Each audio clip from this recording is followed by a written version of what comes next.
Hi, എല്ലാവർക്കും competitive ക്രാക്കറിലേക്ക് സ്വാഗതം. ഞാൻ രേവതി വിജയൻ.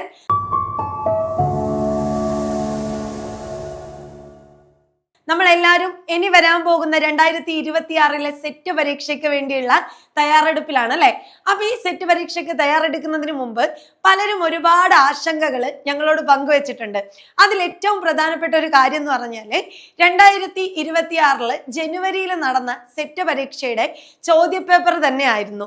ചോദ്യപേപ്പർ നമുക്കറിയാം, അത്യാവശ്യം പാറ്റേണുകളൊക്കെ മാറി വന്ന ഒരു എക്സാം തന്നെയായിരുന്നു ഈ കഴിഞ്ഞ സെറ്റ്. എങ്കിലും കേരളത്തിൽ ഏറ്റവും കൂടുതൽ വിജയ ശതമാനം കുറഞ്ഞിട്ടുള്ള ഒരു എക്സാം ആണെങ്കിൽ പോലും അതിൽ 567 റിസൾട്ടുകൾ CCയിൽ ഉണ്ടായിട്ടുണ്ട് എന്നുള്ളത് വളരെ അഭിമാനത്തോടു കൂടി തന്നെ ആദ്യം പറയട്ടെ.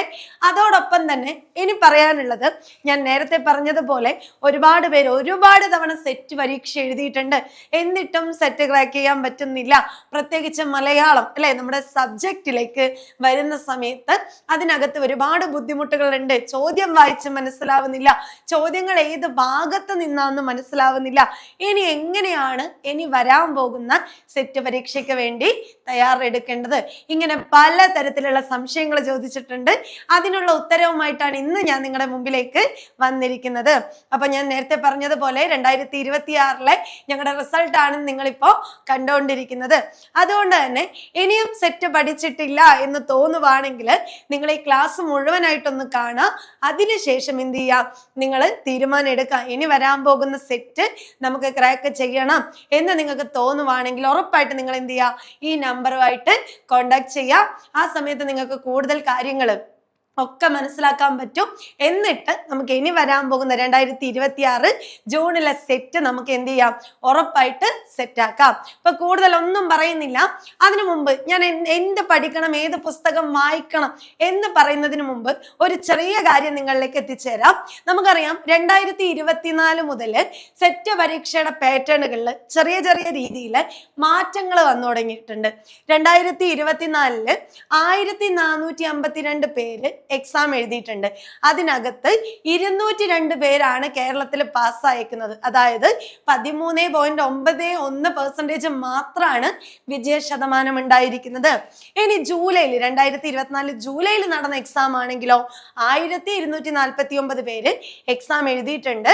അവിടെ നമുക്ക് ജയിക്കാൻ പറ്റുന്ന എത്ര പേർക്കാന്ന് നോക്കിയേ, 109 പേർക്കാണ്. അതായത് 8.37% ആളുകൾക്ക് മാത്രമാണ് സെറ്റ് ജയിക്കാൻ വേണ്ടി സാധിച്ചത്. ഇനി അടുത്തതോ 2025 ജനുവരിയിലേക്ക് പോകുന്ന സമയത്ത് 1544 പേര് കേരളത്തില് സെറ്റ് പരീക്ഷയ്ക്ക് എഴുതിയിട്ടുണ്ട്. അതിനകത്ത് കിട്ടിയേക്കുന്നത് 169 പേർക്കാണ് 10.95%. ഇനി ജൂലൈയിൽ എക്സാം ആണെങ്കിലോ അവിടെ ജയിച്ചേക്കുന്നത് 24.5% ആളുകൾ മാത്രമാണ്. ഇനി ജനുവരിയിലേക്ക് ഈ കഴിഞ്ഞ എക്സാം നോക്കുമ്പോൾ 1706 പേര് എഴുതിയിട്ടുണ്ട്. അതിൽ 192 പേര് പാസ്സായിട്ടുണ്ട്. അതായത് 11.25% വിജയ ശതമാനം. ഇത് സെറ്റിന്റെ മുഴുവൻ കാര്യമല്ല പറഞ്ഞേക്കുന്നത്, സെറ്റ് മലയാളത്തിന്റെ കാര്യമാണ് ഞാൻ പറഞ്ഞേക്കുന്നത് കേട്ടോ. അപ്പൊ സെറ്റ് മലയാളത്തിന്റെ എങ്ങനെയാണ് വിജയ ശതമാനം എന്ന് നിങ്ങൾ കണ്ടിട്ടുണ്ടാകും. 13.91 8.37% വന്നു. അവിടുന്ന് വീണ്ടും 10ലേക്ക് കൂടി. പിന്നെ നമുക്ക് നോക്കുമ്പോൾ 24.5% വിജയം ഉണ്ടായിരുന്നു.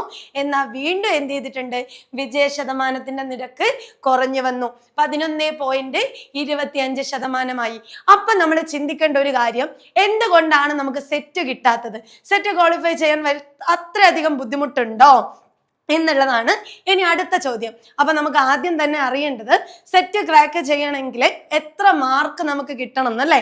ഇവിടെ നോക്കിയേ, പേപ്പർ 1 നമുക്ക് ജനറൽ കാറ്റഗറിയിലേക്ക് പോകുന്ന സമയത്ത് 40% മാർക്ക് എവിടെ വേണം, ജനറൽ പേപ്പറിനും. സബ്ജക്റ്റ് പേപ്പറിലേക്ക് പോകുമ്പോൾ അവിടെയും 40% വേണം. ഇതുകൊണ്ട് തീർന്നോ? ഇല്ല. ഇത് രണ്ടും കൂടി കൂട്ടുമ്പോൾ നമുക്ക് എത്ര പെർസെൻറ്റേജ് വേണം, 48% കിട്ടിയിരിക്കണം. ചുരുക്കി പറഞ്ഞാൽ എന്താണ്, നമ്മൾ വെറുതെ 2 പേപ്പറും എഴുതിയത് കൊണ്ട് കാര്യമില്ല. രണ്ടും കൂട്ടിക്കഴിഞ്ഞാൽ ഇത്ര മാർക്ക് കിട്ടണം എന്നുള്ള വ്യവസ്ഥയുമല്ല. മറിച്ച് എന്താ, നമ്മൾ സബ്ജക്റ്റും പാസ്സാവണം, ജനറൽ പേപ്പറും പാസ്സാകണം. ഇത് രണ്ടും കൂടി കൂട്ടുമ്പോൾ അവർ പറയുന്ന ഒരു നിശ്ചിത മാർക്കുണ്ട്. ആ മാർക്കിലേക്ക് നമുക്ക് എത്താൻ പറ്റണം. അതായത് 48% നമുക്ക് കിട്ടണം. OBC ആണെങ്കിൽ നോക്കിക്കേ 35 മാർക്ക് എവിടെ വേണം? 35% മാർക്ക് നമുക്ക് എവിടെ വേണം? പേപ്പർ 1 വേണം, അതുപോലെ തന്നെ പേപ്പർ 2 വേണം. ഇത് രണ്ടും കൂടി കൂട്ടുമ്പോൾ 45% നമുക്ക് മാർക്ക് കിട്ടണം. അതുപോലെ മറ്റ് PWD, PH, SC, ST ഒക്കെ ആണെങ്കിൽ അവർക്ക് 35% രണ്ടും കിട്ടണം. കൂട്ടുന്ന സമയത്ത് 40% മാർക്ക് കിട്ടണം. അപ്പൊ ഇതൊരു ചെറിയ പരിപാടിയല്ല അല്ലെ? കാരണം നമുക്കറിയാം കേട്ടറ്റിനെ സംബന്ധിച്ചിടത്തോളം ആണെങ്കിൽ 150 മാർക്കിൽ ഒരു 90 മാർക്ക് കിട്ടിയാൽ നമ്മൾ സേഫ് ആണ്. OBC ആണെങ്കിൽ 82 മതി. പക്ഷെ സെറ്റിന്റെ കേസിൽ നമ്മൾ ഒരു വിഷയത്തെ കൂടുതൽ ഫോക്കസ് ചെയ്ത് പഠിച്ചത് കൊണ്ട് കാര്യമില്ല. രണ്ടും പഠിച്ച് രണ്ടും കൂടി കൂട്ടുമ്പോൾ ഇത്ര മാർക്ക് കിട്ടണം. അപ്പൊ നിങ്ങളോട് എനിക്ക് പറയാനുള്ളത്, സെറ്റ് കിട്ടണം എന്നുള്ള ഒരു ആവശ്യം നമ്മുടേതാണെങ്കിൽ നമ്മൾ ഒരിക്കലും എന്ത് ചെയ്യരുത്, അവിടുന്ന് ഇവിടുന്ന് ഒരുപാട് കാര്യങ്ങൾ പഠിച്ചു പോകരുത്. മറിച്ച് ചോദ്യത്തിന്റെ പാറ്റേണുകൾ മാറുമ്പോൾ നമുക്കറിയാം ഹയർ സെക്കൻഡറി അധ്യാപകരാവാനാണ് നമ്മൾ എന്ത് ചെയ്യുന്നത്, സെറ്റ് എഴുതുന്നത്. അങ്ങനെ വരുന്ന സമയത്ത് നമുക്ക് സാഹിത്യത്തെ കുറിച്ച് വളരെ അധികം ധാരണ ഉണ്ടായിരിക്കണം. അതോടൊപ്പം തന്നെ സബ്ജക്റ്റ് പേപ്പറും ഉണ്ടായിരിക്കണം. അപ്പൊ സബ്ജക്റ്റുമായി ബന്ധപ്പെട്ട കാര്യങ്ങളെ കുറിച്ച് പറയാനാണ് ഇന്നത്തെ ലൈവ്. ജനറൽ പേപ്പറുമായിട്ട് മറ്റു ലൈവുകളൊക്കെ നിങ്ങൾ കണ്ടിട്ടുണ്ടാവും. എന്തായാലും മലയാളത്തിന്റെ കാര്യത്തിലേക്ക് പോകുമ്പോൾ ഇപ്പൊ ഞാൻ കാണിച്ചിരിക്കുന്നത് എന്താ, കഴിഞ്ഞ സെറ്റ് പരീക്ഷ 2026 ജനുവരിയിലെ സെറ്റ് പരീക്ഷ എഴുതിയ ആൾക്കാരുടെ അവസ്ഥ എന്താ?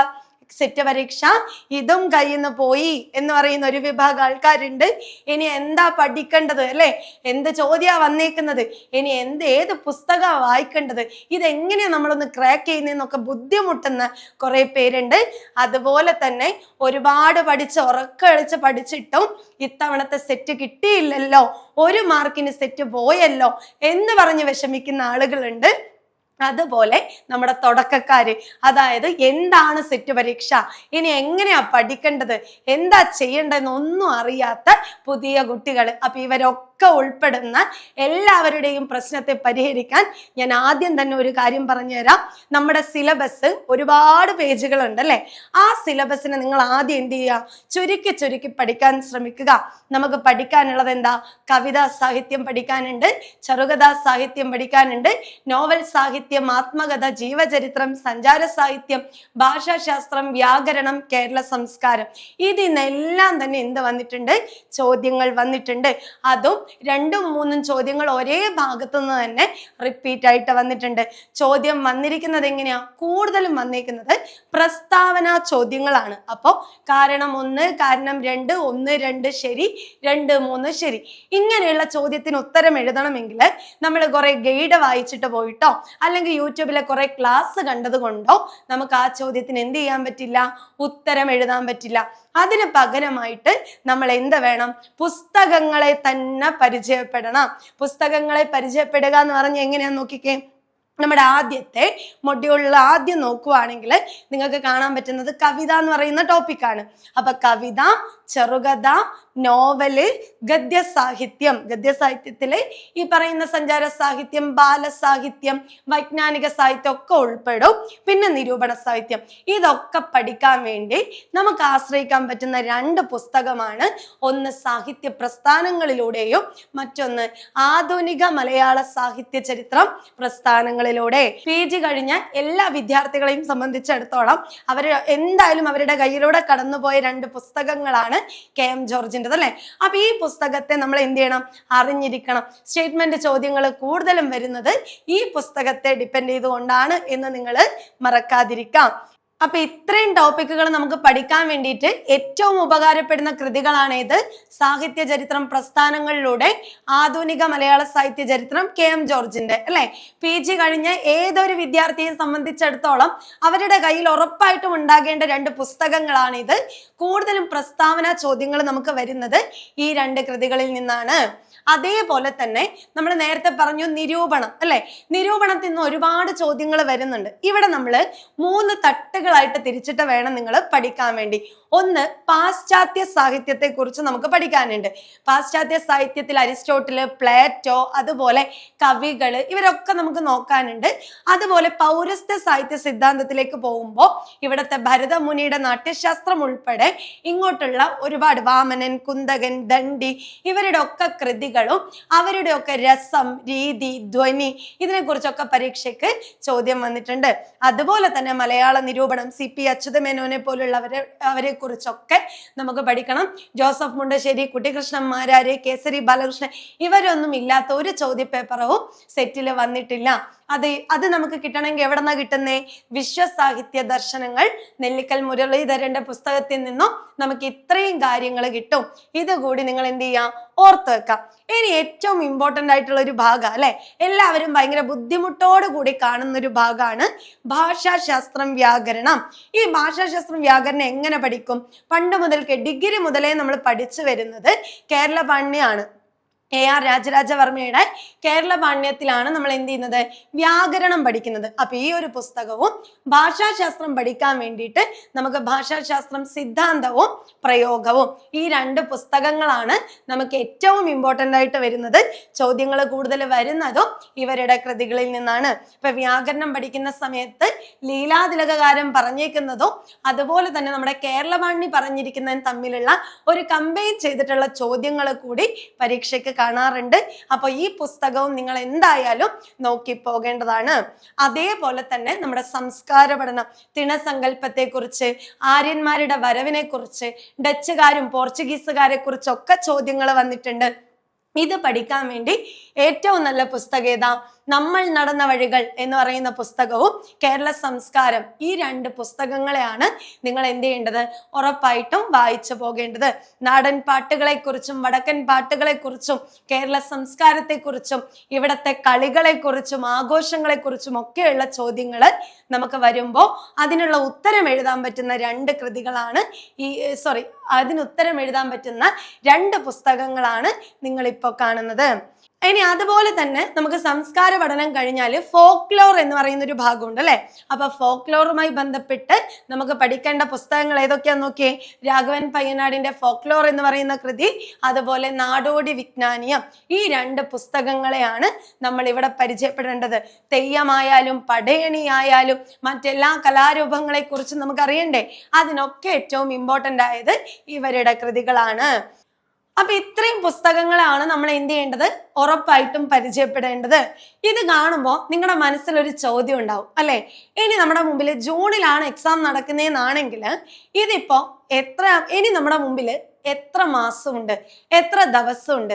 ഈ ദിവസങ്ങൾ കൊണ്ട് നമുക്ക് എങ്ങനെയാണ് ഇത്രയും വലിയ പുസ്തകങ്ങൾ എല്ലാം പഠിച്ചു കഴിഞ്ഞ് അത് മനസ്സിലാക്കി വെക്കുന്നത് എന്നൊരു ചോദ്യം വരും അല്ലെ. അപ്പൊ മലയാളത്തിന്റെ കാര്യത്തിൽ എനിക്ക് നിങ്ങളോട് പറയാനുള്ളത്, മലയാളം നമുക്ക് ബൈഹാർട്ട് പഠിക്കുക എന്നുള്ളതല്ല, മനസ്സിലാക്കി പഠിക്കുക എന്നുള്ളതാണ്. പക്ഷെ മനസ്സിലാക്കി പഠിച്ച് അതിലെ ചില കാര്യങ്ങൾ നമ്മുടെ ഓർമ്മയിൽ സൂക്ഷിക്കും വേണം. അങ്ങനെ സൂക്ഷിക്കണമെങ്കിൽ നമ്മൾ എന്ത് വേണം? നമുക്ക് ഓരോ ദിവസവും ഏത് ടോപ്പിക്കാണ് കവർ ചെയ്യേണ്ടത് എന്നുള്ള കൃത്യമായ ധാരണ ഉണ്ടാവണം. 7 ദിവസം നിങ്ങൾ ഓരോ ടോപ്പിക്ക് വെച്ച് പഠിച്ച് 7ാമത്തെ ദിവസം നിങ്ങൾ റിവിഷൻ നടത്തുക. അതിൻ്റെ കൂടെ തന്നെ എക്സാം കൂടി എഴുതാം. ഇങ്ങനെ എക്സാമും റിവിഷനും കൂടി നടക്കുമ്പോൾ നമ്മൾ വായിച്ച കാര്യങ്ങളെ നമുക്ക് എന്ത് ചെയ്യും? ഓർമ്മയിൽ കിട്ടും. അതുപോലെ തന്നെ കഴിഞ്ഞ 5 വർഷത്തെ PYQ ക്വസ്റ്റ്യൻസ് കൂടി നിങ്ങൾ റിവിഷൻ നടത്തുവാണെങ്കിൽ നിങ്ങൾക്ക് എന്ത് ചെയ്യാൻ പറ്റും? അതിൻ്റെ ഒരു പാറ്റേണിന്റെ മാറ്റം എന്താണ് എന്ന് മനസ്സിലാക്കാനും നിങ്ങൾക്ക് ഒരുപാട് കാര്യങ്ങൾ എന്ത് ചെയ്യാൻ പറ്റും? ഈ ഒരു മലയാള സാഹിത്യവുമായി ബന്ധപ്പെട്ട കാര്യങ്ങൾ ഓർത്തെടുക്കാനും നിങ്ങൾക്ക് സാധിക്കും. അപ്പൊ മലയാളം പഠിക്കാനുള്ള ഒറ്റ വഴി എന്ന് പറഞ്ഞാൽ ഇത്രയേ ഉള്ളൂ. ഓരോ ദിവസവും വായിക്കേണ്ട ടോപ്പിക്കുകൾ തിരിച്ചു പഠിക്കുക, അതേപോലെ തന്നെ തിരിച്ച് പഠിക്കുക, ഒരു കൃത്യമായ ടൈം ടേബിൾ ഉണ്ടാക്കുക, അതിൻ്റെ കൂടെ തന്നെ റിവിഷൻ കൊണ്ടുപോവുക, PYQ ക്വസ്റ്റ്യൻസ് ചെയ്ത് നോക്കുക.